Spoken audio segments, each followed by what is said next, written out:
Am I on? Okay. Sorry, I was chewing gum and totally forgot to spit it out. I guess I could have just left it up here like Brad did on the piano for, like 2 weeks.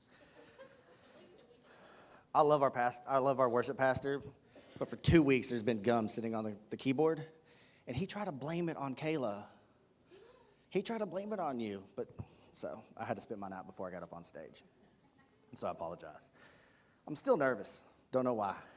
But for those of you who don't know me, I'm Eloy. I'm a grateful believer in Jesus Christ. I have struggled with stage fright,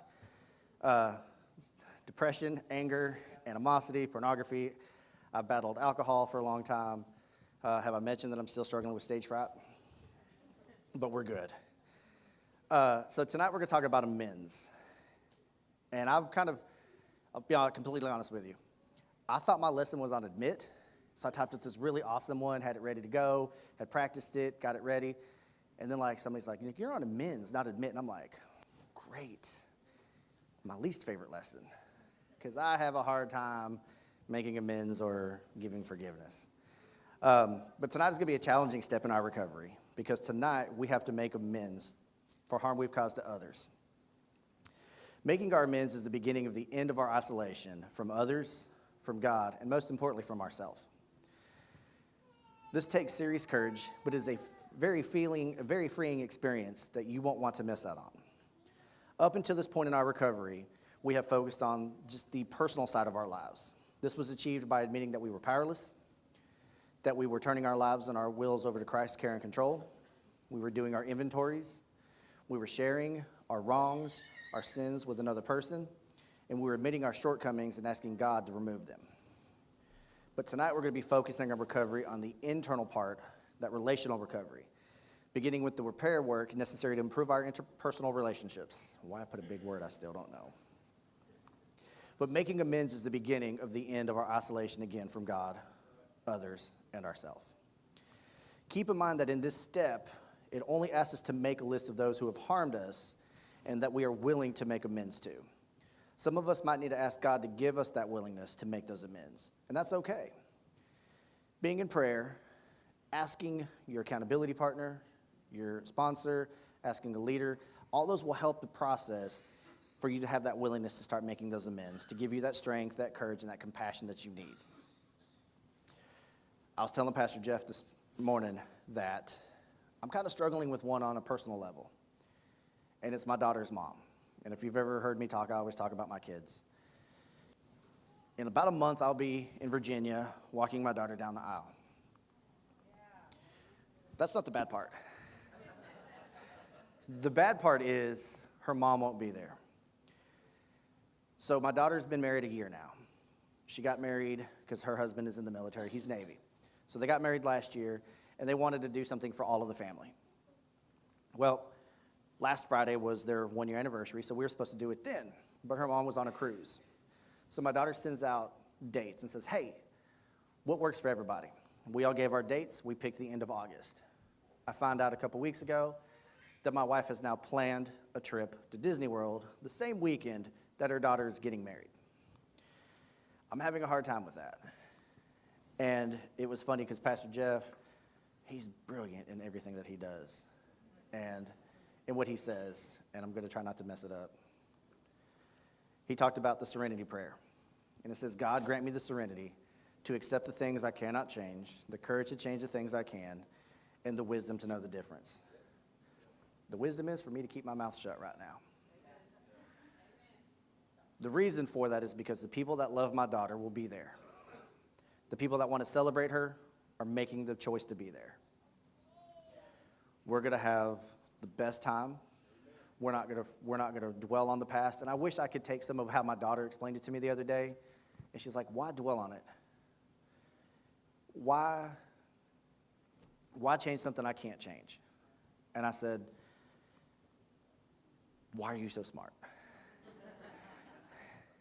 She's 19. She's not supposed to be that smart, but she is. And I'm so thankful for that. But I know eventually I'm going to have to make amends to her mom. But I'm not ready. And that's kind of what we'll talk about tonight is, am I ready for those things? Now, that's something that's harmed me. I haven't harmed them. Maybe I have by just being on this planet still, but that's for a whole other testimony.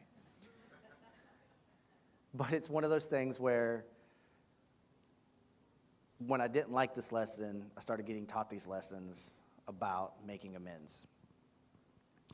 So additionally, we're going to make a list of who we need to forgive, and we're going to become willing to forgive them. Just like with asking for amends, some of us might not be ready to forgive those who have hurt us deeply. This step is only asking us to become willing to forgive. For those who don't feel ready to forgive, begin seeking God in prayer. Ask Him to soften our heart and to begin the process of forgiving others. So, what is the difference between amends and offering an apology? Think of amends as the actions taken that demonstrate your way to a new life in recovery, whereas apologies are basically just words. When you make amends, you acknowledge that and align your values to your actions, both by admitting your wrongdoing and then by living out those principles. In addictions, our actions and our intentions aren't always aligned. For example, we might intend to go to a friend's birthday party, but in actuality, we fail to show up. We don't give a reason. While we might apologize later for missing the party, our apology just consists of words rather than actions or a changed behavior. And those words ring hollow when we repeatedly break our promises. So to truly make amends, we have to offer more than just words. In recovery, our actions and our intentions must be aligned. An example would be telling someone how sorry I am that I stole from them and then making that payment back to them. Are amends necessary? Absolutely. Many individuals question the necessity of making amends. If we have asked God for forgiveness, why should it matter to what others think? The answer to that is kind of a simple question. It doesn't matter to God. Making amends isn't for the person. Did I read that wrong? No, I didn't. Okay. Making amends isn't for the person we have harmed, although it could offer healing. I think I just screwed up everything. I'm reading it in my head, sorry. Side note. During worship, I couldn't find my iPad. So I was kind of paranoid, so I'm trying to still calm myself down because I go to look for it and it's not there, and I'm like, I probably should start printing these things out instead. Because one time I did a lesson and the thing completely just disappeared on me. I've never seen it since that day. All right. Making amends isn't for the person we have harmed, although it could offer healing for them as well. The purpose of amends is to clean out that guilt, that shame, and that pain that we have caused, not only them, but ourselves. When I say that we have to forgive ourselves first and make amends with ourselves, I know that sounds corny, but it's the absolute truth. For anybody to go anywhere in recovery, we have to look inside and realize that there's something wrong. And I've said this before, that I used to be the guy that sat in the back and I didn't want to be here, and I was only here because a friend was here and there was free food. But after sitting there over and over and over and hearing people talk about what was going on in their lives, something clicked. Maybe not the first time, maybe not the second time, definitely not the third time, but that fourth time something clicked. And I realized that I can't move past a lot of what happened to me until I forgave myself, until I got true with myself. And then once I was able to forgive myself, the healing with everything else took place, with my father, with my brother, with a lot of family that I've harmed. Once I was able to forgive myself and make amends with myself, those relationships improved. Is forgiveness necessary? Sometimes it can be easy for those who have been harmed by others to become comfortable playing the victim. As long as we stay in that role, we feel justified in our feelings of anger, pain, and perhaps even hatred. However, playing the victim is not a healthy relationship, and it's not what God has called us to do. I can never imagine if anybody's ever been sexually or physically abused. And I made it a point to put it in here that in recovery, especially with CR, they kind of changed the way part of it says. And it says, make a list of all the persons who have harmed us and become willing to seek God's help in forgiving our perpetrators, as well as forgiving others. Realize we've also harmed others by becoming willing to make amends to them. I think one of the greatest things, I'm going to rabbit trail for a second, one of the greatest things we offer here on a Monday night is the opportunity to talk to counselors. If you've ever struggled with anything like that and you have the opportunity, use them. all of us CR leaders are going to be going through them and talking to them about different things over the next couple weeks. And I've also told them, have a bill ready to go because we are all messed up. We are. We're not perfect. But these counselors are definitely going to get this money worth out of all of us. But if you've been harmed that way, don't hold it in. Don't internalize it.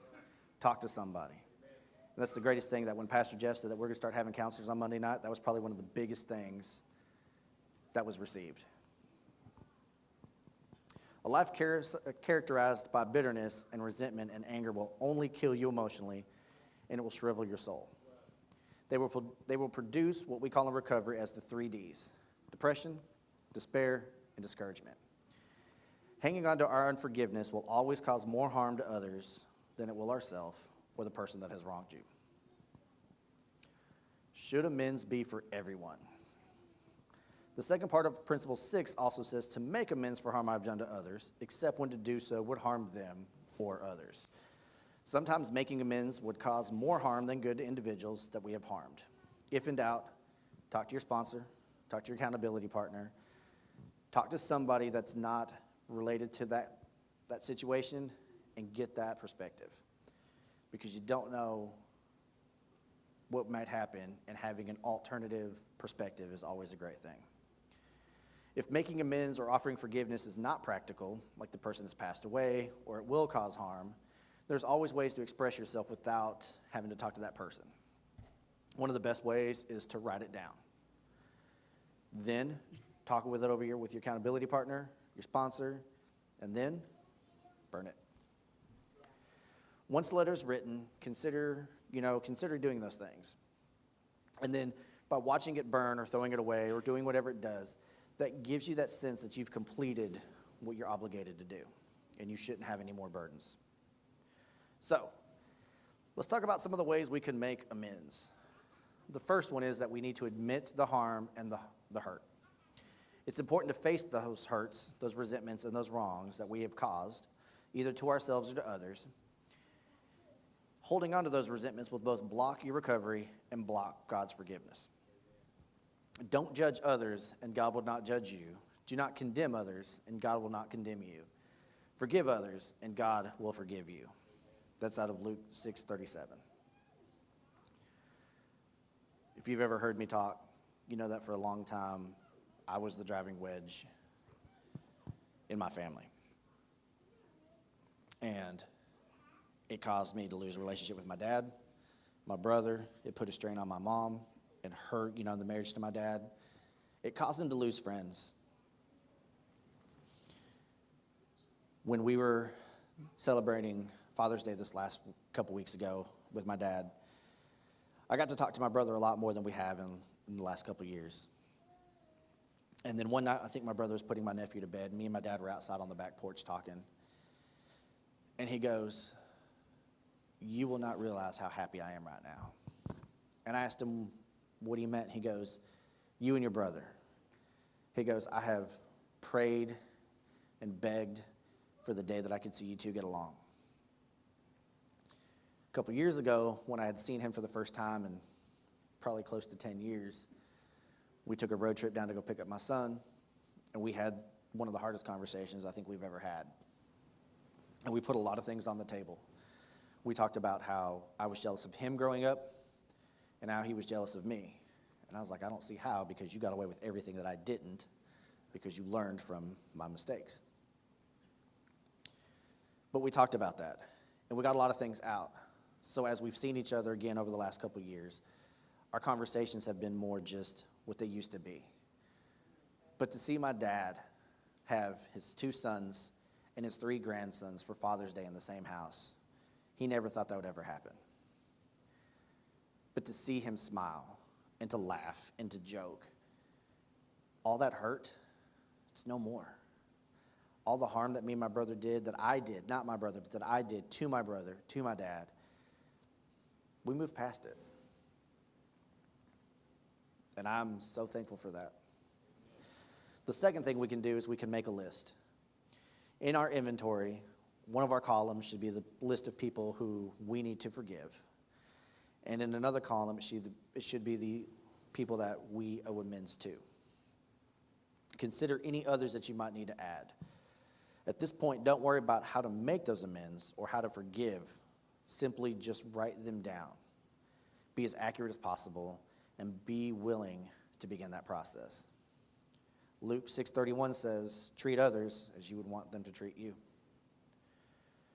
The biggest one, and I can say this with all of our leaders that we have, is to encourage one another. The best thing that we do as a group is encourage. Now we joke around, mostly at Victoria's expense, but we joke around, or Ashley's. But we also encourage. We also lift each other up when there's things going on. We're a phone call away, but we're there.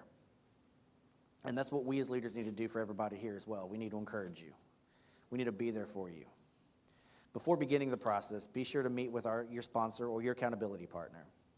They will be able to offer any insight and encouragement as well as being that objective outlook to ensure that your motives are pure and true. Hebrews 10:24 says, and let us consider how we may spur one another on towards love and good deeds. Remember that the fourth step is it's not for them. Don't expect anything in return. Focus only on your part, offer amends or forgiveness with the goal of freedom from your own issues. Just as God is a kind and gracious towards us, we need to give that same kindness and graciousness towards others. Love your enemies and do good to them. Lend and expect nothing back. I think that was probably one of the hardest things for me was it's not for them. A while back when I was having to look for a vehicle and I was talking to my parents about everything going on, a conversation that I never thought I'd have with my dad was, if you need a cosigner, I'm here. But I remember all those times that I stole, that I lied, that I deceived him. And I realized that in his way of making amends towards me for a lot of the things that happened when I was growing up, this might have been his olive branch. I didn't take it. I'm stubborn.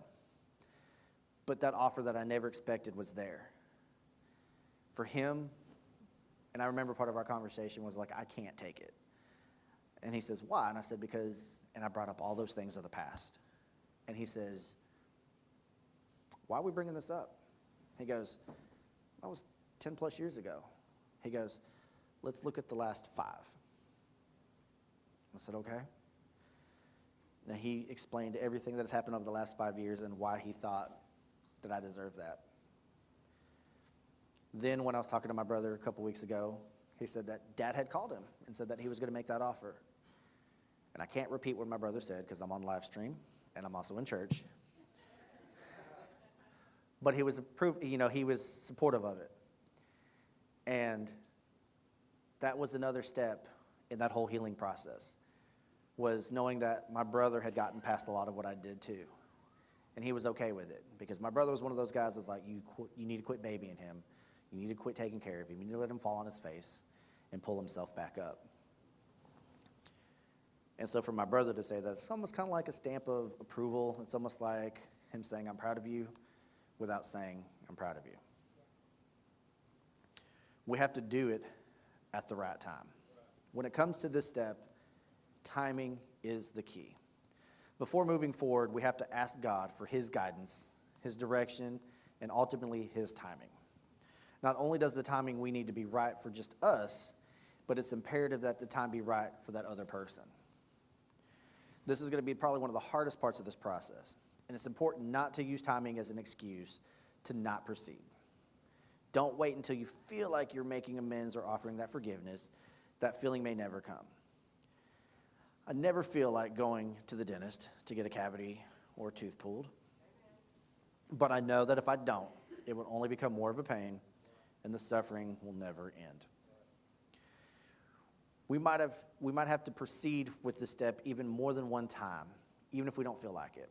And that's okay, because we are all moving forward in the obedience that God has put in his word and given to us, and trusting that our obedience will result in an improvement in our well-being. In humility, value others above yourselves, not looking to your own interests, but to each of you the interest of others. That's out of Philippians 2, 3, and 4. The other one is to start living the promises of recovery. As we go through this process of making amends and offering forgiveness, we will experience freedom from our past. The peace and the serenity that we have been yearning for will begin to seep into our lives, and we will begin to have a brighter outlook on ourselves and our future. Joel 2:25 says, I will repay you for the years that the locusts have eaten. And then Romans 12:18 says, if it is possible, as far as it depends on you, live at peace with everyone. Earlier when we talked about what's if you can't make amends, let's talk about what happens if you try and things go wrong, or Lord forbid, they even get worse. Know that it's important to have a plan in place before you reach out. You can't know for certain how another person will respond or even how that interaction might affect us. So be sure to talk again with your accountability partner, your sponsor, or anybody in a support group that you have about your plan and get their feedback. Remember, this is a step-by-step and it's a one-day-at-a-time process that can provide a platform for healing. But the person that we are reaching out to may not be at that same place in their healing as we are. We are only in control of for our part, making and living those amends. As with alcohol or with drugs, we are also powerless over those people. We cannot control how others will respond, whether they will forgive or whether they will hold on to that grudge or those negative feelings or resentments. But in the end, we are not seeking forgiveness. We are seeking that accountability of our own actions and holding ourselves accountable for the standards of our own lives and what we teach you guys here in recovery. So, here are a few tips to keep in mind as you get ready to make that also awesome attempt at making amends. You've got to be in the right frame of mind. You can't do it under stress. You can't do it under any guise of drugs or alcohol. You have to be sober. If you do it in any other way, it's just actions. Remember to use your best judgment when choosing that right time to make the amends. And remember, it's not our time, it's all about God's time. Be cautious while making those amends. Many of the people that you will be making amends to could still be toxic people. Or there may be people that have also hurt you. You will need to be strongly rooted in your recovery and your sobriety before approaching these people to make amends. Remember, the amends process is not just for the people that you've hurt, but again, it's the process is for us. For us taking that responsibility, for us practicing accountability and building that integrity. And that's one of the hardest things, I think, is that word integrity. Because for a long time, I didn't have it. For a long time, I pretended to be somebody that I wasn't. So I didn't know who I was because I just wanted to be that guy. I wanted to be the popular one. I wanted to be the ones that all my friends relied on. So I didn't have integrity. And I still haven't asked for forgiveness, and I haven't tried to make amends with a lot of people because I know that the timing is still not right. But it's baby steps. And I've made the biggest progress with the most important people that I've damaged relationships with. And if I can get over it with my dad and my brother, everything else should be smooth sailing. If it's not, I've done my part. I've laid it on the table. If they don't accept it, it's between them and the Lord. But the Lord knows my heart. And when it's the right time, He'll let me know. So we also must not ask for an apology from the other person if they have wronged us. We are only the ones making amends. We cannot force that other person to make a amend in return.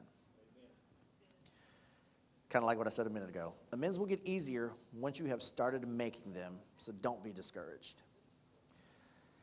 And again, remember, you cannot control people's feelings or their reactions. You can only control what you do in response. And I think that's the biggest one, is if you go in there, and I'm notorious for this, I'll play things in my head like, oh, it's going to go this way, it's going to go this way, it's going to go this way, and it's all negative stuff. Then I get there and I'm like, none of that happened. And now I'm mad because the way I wanted it didn't go the way it happened. And then I have to like play defense instead of offense. And I have to change the way I'm thinking because it went better than I expected. But then there's those times that I go in there thinking, I got this, smooth sailing. And that person is not receptive. Then I'm on the defensive and I'm angry. So you've got to go in there pure. Go in there knowing that God is going to be in control of that. Don't go in there overanalyzing every situation. Know that people in recovery with something sometimes are going through the most vulnerable and valuable parts of their life at the same time. A recovery support network is the biggest thing you can have. And I wouldn't be on the stage if it wasn't for first Pastor Jeff, and if it wasn't for the rest of our leaders that we have here. I know sometimes I can be annoying. I know sometimes, you want to say that in the microphone? I know sometimes I can be unapproachable, but I also have those people that tell me those things. Like, hey, she's not here tonight, we can pick on her. We always tell Kanan we need her from a 12 to a 2. If you've ever met Kanan, you know that she is nonstop hurricaning. But having that support group, having that network telling you, hey, here's your flaws. Let's rein it in. That's probably one of the best things, and I totally rabbit trailed on that one. If you have a sponsor, consult with that sponsor about these amends. Set your priorities of who you need to talk to first. Don't try to go in with the most hurtful thing or the one that you've harmed the most. Start small and build your way up. Because if you try to take the biggest one on first and it turns out to be negative, you get discouraged. And then you have to work twice as hard, 3 times as hard to get back into that mentality if I have to do this. And sometimes I've seen people fail where they try to make that amends. They get rejected on that first one and they never do it again. And then they're always wondering why they can't recover, why they can't move on. So don't think you have to go in there and battle your Goliath first. Just go in there and battle a little minnow and then work your way up. If you're working steps from a 12-step program of recovery, you need to do all of those 12 steps in order. Don't skip to step 9 and then go back to step 1 and then go back to 8. Do them in order. And know that amends are basically saying I'm sorry without actually saying I'm sorry. You want to avoid apologizing during the amends process because in our addiction, when we've hurt people, we've just said I'm sorry so many times that it's the boy that cries wolf. So apologies are made without any action to make the apologies that are made without any action to make the situation right will go unreceived. So by saying I'm sorry, you've got to have that action behind it. You've got to have that heartfelt, here's why I'm sorry. Here's what I've learned. Here's what I'm doing to correct the situation. And again, like I said earlier, if it is something that you've taken from them, whether it be a phone or money or something like that, make that chance to make that restitution. It's worth it. It may be a struggle at that point in time if you're living a paycheck to paycheck or whatever it is, but make that effort. Because if they see it and they see the heart behind it,